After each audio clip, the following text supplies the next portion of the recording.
We know what is causing the pallid. And we think we know how to stop it. Go on and play, Ripley. But Simpkins said I could stay and listen. I don't want you to hear this. You and Manda go play. It's so unfair. Simpkin found these. They're the memoirs of Viceroy, the man responsible for all this chaos. And I'm in it?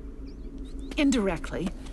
What we know so far is that 42 years ago, a child was born in the heart of Vulture. Deformed and abandoned, I was left in the careless hands of the staff at the Newgate Orphanage.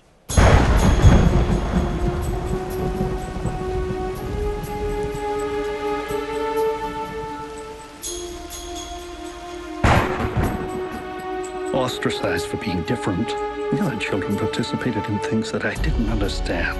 Dancing around, talking in other voices, spreading inks and paints. It made no sense to me. They shunned my appearance. So I turned away from them, and I began to study. I studied everything I could get my hands on: science books, technical manuals, medical journals. I had a voracious appetite for information. I lived under the care of the orphanage until I was too old to matter to them anymore. And then I was abandoned once again with only my books. By this time, it had become evident that my physical appearance, the hue of my skin, the shape of my skull, was what made me so peculiar. I needed to know why I was so different. This soon became the focus of my research. It began with simple curiosity. I discovered something in all of the bodies I studied. A small, soft, odd-shaped organ. An undocumented gland. Though found in every specimen, the gland was rarely in the same location. Curiosity got the better of me. In the boxer, it was in his fist. In the architect, it was housed in her spine. Based on my limited research, I theorized this gland had a direct correlation to the talent I observed in each specimen. It was all speculation. To be certain, I needed to expand my research. I needed a live specimen. I abducted a sculptor, but I did not kill him. I opened up his palm and extracted the gland. It was glowing. But upon removal, the subject changed, growing pallid. He looked like me, and I looked like him. This discovery inflamed my research. This gland was the answer to all my questions. I had no gland. And if I had no gland, what would I be if I was complete?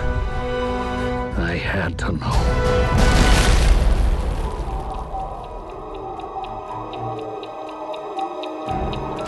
So I ate it. And the taste, it filled me with vitality. The feelings indescribable. I was changed. Unfortunately, its effects were fleeting. And a hunger in me grew immediately. I needed more specimens, more glands. Curiously, when I removed the gland from a living subject, they did not just change. They, too, began to crave. The pallid, as I've coined them, don't seem to disturb me. I can only conclude it's due to my physical familiarity. Nonetheless, I disposed of them properly. How the city chose to deal with them was not my concern.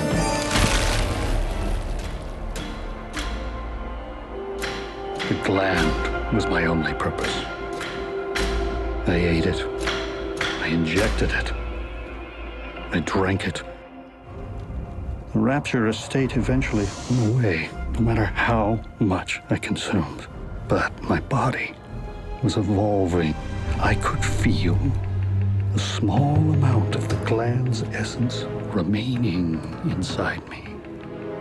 My hunger had become insatiable, and the power it gave me, intoxicating. My research will continue.